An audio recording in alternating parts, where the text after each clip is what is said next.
Hi all, welcome back to LLC academy.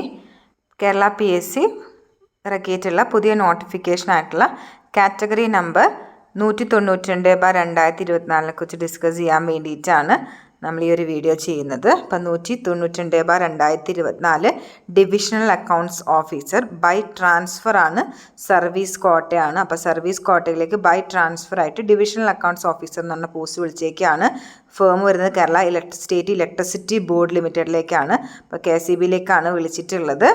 അപ്പോൾ KCBയിലേക്ക് വിളിച്ചിട്ട് ഈ ഒരു പോസ്റ്റിനെ കുറിച്ച് ഡീറ്റെയിൽ ആയിട്ട് നോക്കാം. സ്കെയിൽ ഓഫ് പേ വരുന്നത് 59,100 മുതൽ 1,17,400 രൂപ വരെയാണ്. നമ്പർ ഓഫ് വേക്കൻസീസ് നല്ല അട്രാക്റ്റീവ് ആയിട്ടുള്ള വേക്കൻസീസ് ആണ്. 28 വേക്കൻസികൾ വരുന്നുണ്ട്. പക്ഷേ നമുക്ക് ജനറലി എല്ലാവർക്കും അയക്കാൻ പറ്റുന്നതല്ല, ബൈ ട്രാൻസ്ഫർ ഉള്ള പോസ്റ്റാണ്. ഇപ്പോൾ സർവീസിലിരിക്കുന്ന ആളുകൾക്കാണ് ഈ ഒരു പോസ്റ്റിന് അപ്ലൈ ചെയ്യാൻ വേണ്ടി സാധിക്കുക. അപ്പോൾ മെത്തേഡ് ഓഫ് അപ്പോയിൻമെൻറ്റ് നമ്മൾ ഓൾറെഡി പറഞ്ഞു. റിക്രൂട്ട്മെൻറ്റ് ബൈ ട്രാൻസ്ഫർ ആണ്, സർവീസ് കോട്ടയാണ്, from departmental employees of Kerala state electricity board limited. അപ്പോൾ കേരള സ്റ്റേറ്റ് ഇലക്ട്രിസിറ്റി ബോർഡിൽ ഇപ്പോൾ വർക്ക് ചെയ്യുന്ന ഡിപ്പാർട്ട്മെൻറ്റൽ എംപ്ലോയീസിന് എഴുതാൻ കഴിയുന്ന എക്സാമാണ് ഡിവിഷണൽ അക്കൗണ്ട്സ് ഓഫീസർ എന്ന് പറയുന്നത്. ഏജ് ലിമിറ്റ് നോക്കുകയാണെങ്കിൽ അപ്പർ ഏജ് ലിമിറ്റ് ഇല്ല. അപ്പോൾ ഈ പോസ്റ്റിൽ അപ്ലൈ ചെയ്യാൻ വേണ്ടിയിട്ട് അപ്പർ ഏജ്, ഏറ്റവും ഉയർന്ന പ്രായപരിധി ഇല്ല, ആർക്ക് വേണമെങ്കിലും അയക്കാം. പക്ഷേ എന്താണ്, KCBയിലെ ഡിപ്പാർട്ട്മെൻറ്റൽ എംപ്ലോയീസ് ആയിരിക്കണം. ദെൻ നെക്സ്റ്റ് അവർ പ്രൊവൈഡ് ചെയ്യേണ്ട സർവീസ് സർട്ടിഫിക്കറ്റ് ആണ്. The candidate who apply for by transfer recruitment should produce a service certificate. അപ്പോൾ സർവീസ് സർട്ടിഫിക്കറ്റിൻ്റെ ഫോമാറ്റ് എങ്ങനെയായിരിക്കണം എന്നുള്ളത് നോട്ടിഫിക്കേഷനിൽ കൊടുത്തിട്ടുണ്ട്. അപ്പോൾ സർവീസ് സർട്ടിഫിക്കറ്റിൻ്റെ ഡോക്യുമെൻറ്റ് ഈ ഒരു ഫോർമാറ്റിലാണ് വേണ്ടത്. ദെൻ നെക്സ്റ്റ് ക്വാളിഫിക്കേഷൻ നോക്കുകയാണെങ്കിൽ appointment to the post of divisional accounts officers through by transfer. നമ്മൾ പറഞ്ഞു ബൈ ട്രാൻസ്ഫർ ആണ്. Appointment will be based on the mark secured in the competitive and qualifying examination.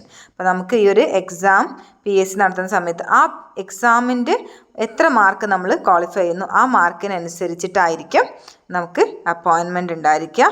Objective type OMR ടെസ്റ്റാണ് PSC ഈ ഒരു exam ഈ ഒരു പോസ്റ്റിലേക്കായിട്ട് നടത്തുന്നത്.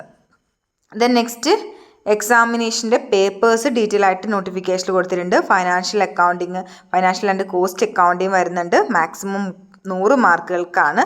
അപ്പം മിനിമം പേപ്പർ വൈസ് മാർക്ക് വേണ്ടിയിട്ടുള്ളത് 35 മാർക്കാണ്. പേപ്പർ വൈസ് മിനിമം പെർസെൻറ്റേജ് എന്ന് പറയുന്നത് എത്രയാണ്, 35%. അപ്പോൾ എക്സാമിൻ്റെ ഡ്യൂറേഷൻ വരുന്നത് 75 മിനിറ്റാണ്. ദെൻ രണ്ടാമത്തെ പാർട്ടിൽ വരുന്നത് കോർപ്പറേറ്റ് ലോസ് ആണ്. കോർപ്പറേറ്റ് ലോസിൽ 100 മാർക്ക് തന്നെയാണ്. അതിൽ 35 മാർക്കും അതിൽ 35% മാർക്കുമാണ് വാങ്ങിക്കേണ്ടത്. 75 മിനിറ്റിൻ്റെ എക്സാമാണ്. Then direct and indirect tax വരുന്നുണ്ട്. 100 മാർക്കാണ് മാക്സിമം മാർക്ക്. അതിൽ നമുക്ക് 35 മാർക്ക് 35% മാർക്ക് വാങ്ങിക്കേണ്ടതാണ്. 75 മിനിറ്റ് തന്നെയാണ് എക്സാം വരുന്നത്. ദെൻ പാർട്ട് 4 പറയുന്നത് electricity act, Kerala electricity supply code, regulations and PWD code. ഇത്രയാണ് വരുന്നത്. അതിനും വരുന്നത് 100 മാർക്കിനാണ് മാക്സിമം മാർക്ക്. പാസ്സാവാൻ ആവശ്യമുള്ള മിനിമം മാർക്ക് എന്ന് പറയുന്നത് 35 മാർക്കാണ്. മിനിമം പെർസെൻറ്റേജും 35ആണ്. 75 മിനിറ്റിൻ്റെ എക്സാമാണ്.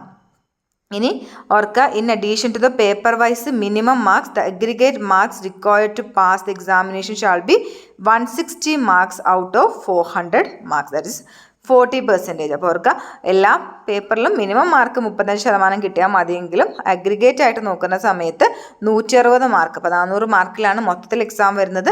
ഈ 400 മാർക്കിൽ 160 മാർക്ക് കിട്ടുന്ന ആളുകൾക്കാണ് ക്വാളിഫിക്കേഷൻ ഉണ്ടായിരിക്കുക. മീൻസ് എന്താണ്, 40% മാർക്ക് ഉറപ്പായിട്ടും വാങ്ങിക്കണം. ഇനി ഓർക്കേണ്ടത് 1/3 mark will be deducted as negative mark. അപ്പോൾ PSCയുടെ എല്ലാ എക്സാമുകളെ പോലെ തന്നെ 1/3 മാർക്ക് എന്താണ്, നെഗറ്റീവ് മാർക്ക് ഉണ്ടാകും. ഓരോ റോങ് ആയിട്ടുള്ള ആൻസറിനും റൈറ്റ് ആയിട്ടുള്ള ആൻസറിൽ നമ്മൾ ഒബ്റ്റെയിൻ ചെയ്തിട്ടുള്ള 1/3 മാർക്ക് നമുക്ക് നഷ്ടപ്പെടുന്നതാണ്. അപ്പം negative മാർക്കിങ്ങുള്ള എക്സാമാണ്. A candidate passing the examination under the category shall be required to undergo a comprehensive training for a period of 9 months.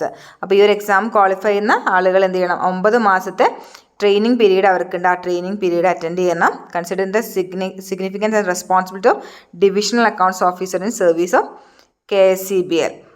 But training may be highly comprehensive, covering areas like accounting standards, various software in the use of board, KCB manuals, PW codes KSR etcetera. അപ്പോൾ നമ്മൾ ഈ ഒരു exam പാസ്സായാൽ മാത്രം പോരാ, 9 മാസത്തെ training ഉണ്ട്. അപ്പോൾ training എന്ന് പറയുന്നത് ഡിവിഷണൽ അക്കൗണ്ട്സ് ഓഫീസറായിട്ട് വർക്ക് ചെയ്യാൻ വേണ്ടിയിട്ടുള്ള എല്ലാ കാര്യങ്ങളും പറയുന്ന രീതിയിൽ കോംപ്രഹെൻസീവ് ആയിട്ടുള്ള ഒരു കോച്ചിങ് അല്ലെങ്കിൽ ട്രെയിനിങ് ആയിരിക്കും അവർ പ്രൊവൈഡ് ചെയ്യാന്നുള്ളതാണ് പറയുന്നത്. ദെൻ നെക്സ്റ്റ് ഡീറ്റെയിൽ ആയിട്ടുള്ള സിലബസ് നോക്കാം. ഡീറ്റെയിൽ ആയിട്ടുള്ള സിലബസിൽ നമ്മൾ പറഞ്ഞു 4 പാർട്ടായിട്ടാണ് എക്സാം ഉള്ളത്, അല്ലെങ്കിൽ 4 പേപ്പേഴ്സാണുള്ളത്. അതിൽ ഡീറ്റെയിൽ ആയിട്ടുള്ള സിലബസ് പറയുന്നുണ്ട്. അപ്പോൾ ഡീറ്റെയിൽ ആയ സിലബസിൽ ഫിനാൻഷ്യൽ ആൻഡ് കോസ്റ്റ് അക്കൗണ്ടിങ്ങിന് 100 മാർക്കാണ്. അതിൽ സബായിട്ട് പറയുന്നുണ്ട് ഫൈനാൻഷ്യൽ അക്കൗണ്ടിങ്ങിന് 50 മാർക്ക്, ബേസിക് അക്കൗണ്ടിങ് സ്റ്റാൻഡേർഡ്സിന് 20 മാർക്ക്, കോസ്റ്റ് അക്കൗണ്ടിങ്ങിന് 30 മാർക്ക്. ഈ രീതിയിലാണ് വരുന്നത്. ദെൻ കോർപ്പറേറ്റ് ലോസിൽ level of knowledge, basic knowledge ആണ് പറയുന്നത്. Companies act 2013 and its rule വരുന്നുണ്ട്. കൊമേഴ്ഷ്യൽ റൂൾസ് ആയിട്ടുള്ള അല്ലെങ്കിൽ കൊമേഴ്ഷ്യൽ ലോ ആയിട്ടുള്ള Indian contract act, industrial disputes act, trade union act, working and compensation act, 3 ആക്ടുകൾ വരുന്നുണ്ട്. Then direct and indirect taxes ആണ് 3rd പാർട്ടിൽ വരുന്നത്, പേപ്പർ 3ൽ വരുന്നത്. അപ്പോൾ പേപ്പർ 3ൽ ഇൻകം ടാക്സ് ആക്ട് വരുന്നുണ്ട് 1961. ദെൻ GST ആക്ട് വരുന്നുണ്ട്. അപ്പോൾ ഇൻകം ടാക്സിന് എത്ര മാർക്ക് വരുന്നത്? 40 മാർക്സും GSTക്ക് 60 മാർക്സുമാണ് കൊടുത്തിട്ടുള്ളത്. ദെൻ അടുത്തത് പീനൽ പ്രൊവിഷൻ. ദെൻ അടുത്തത് പാർട്ട് 4 ആണ് electricity act, Kerala electricity supply code, regulations and PWD കോഡാണ് വരുന്നത്. അതിൽ ഇലക്ട്രിസിറ്റി ആക്ട് 2003 വരുന്നുണ്ട്. സപ്ലൈ കോഡ് 2014 ആൻഡ് റെഗുലേഷൻസ് വരുന്നുണ്ട്. Then PWD account code and departmental code വരുന്നുണ്ട്. അപ്പോൾ ഇത്രയാണ് വരുന്നത് പാർട്ട് 4ൽ. അപ്പോൾ ഈ ഒരു എക്സാമിലേക്ക് വേണ്ടിയിട്ട് നമുക്ക് 1 ടൈം രജിസ്ട്രേഷനിലൂടെ എന്ത് ചെയ്യാം, ഒഫീഷ്യൽ വെബ്സൈറ്റിലൂടെ അപ്ലൈ ചെയ്യാൻ കഴിയുന്നതാണ്. അപ്പോൾ candidates who register 1 time registration profile after 1/1/2024 should upload photograph and taken within 6 months. അപ്പോൾ കാൻഡിഡേറ്റ്സ് രജിസ്റ്റർ ചെയ്തിട്ടുള്ളത് 1/1/2024 ശേഷമാണെങ്കിൽ അവരെന്ത് ചെയ്യണം, പുതിയ ഫോട്ടോഗ്രാഫ് 6 മാസത്തിനുള്ളിൽ എടുത്തിട്ടുള്ള ഫോട്ടോഗ്രാഫ് അപ്ലോഡ് ചെയ്യേണ്ടതാണ്. എക്സാമിന് അപ്ലൈ ചെയ്യേണ്ട ലാസ്റ്റ് ഡേറ്റ് എന്ന് പറയുന്നത് 14/8/2024 വെനസ്ഡേ ആണ്. അപ്പോൾ ഈ മാസം 14 വരെയാണ് നിങ്ങൾക്ക് എക്സാമിന് വേണ്ടി അയക്കാൻ വേണ്ടി സാധിക്കുക. അപ്പോൾ എല്ലാവരും പെട്ടെന്ന് തന്നെ അപ്ലൈ ചെയ്യാൻ വേണ്ടി നോക്കുക. അപ്പോൾ നന്നായിട്ട് പഠിക്കുക. ഇതിൽ നമ്മൾ പാർട്ട് 4 ഒഴികെയുള്ള ബാക്കിയുള്ള പോർഷൻസിന് LLC അക്കാഡമി ആപ്പിൽ ക്ലാസ്സുകൾ പ്രൊവൈഡ് ചെയ്യുന്നുണ്ട്. അപ്പോൾ ക്ലാസ് ലഭിക്കുന്നതിന് വേണ്ടി LLC അക്കാഡമി ആപ്പ് പ്ലേ സ്റ്റോറിൽ നിന്ന് ഡൗൺലോഡ് ചെയ്യുക. അപ്പോൾ LLC അക്കാഡമി ആപ്പ് ഡൗൺലോഡ് ചെയ്യാനുള്ള ലിങ്ക് നമ്മുടെ ഡിസ്ക്രിപ്ഷൻ ബോക്സിൽ കൊടുത്തിട്ടുണ്ടായിരിക്കും. അപ്പോൾ ഡിസ്ക്രിപ്ഷൻ ബോക്സിലെ ലിങ്ക് യൂസ് ചെയ്ത് നിങ്ങൾക്ക് LLC അക്കാഡമി ആപ്പ് ഡൗൺലോഡ് ചെയ്യാവുന്നതാണ്. അപ്പോൾ എല്ലാവരും നന്നായിട്ട് പഠിക്കുക. അടുത്ത വീഡിയോ ആയിട്ട് വീണ്ടും കാണാം. താങ്ക്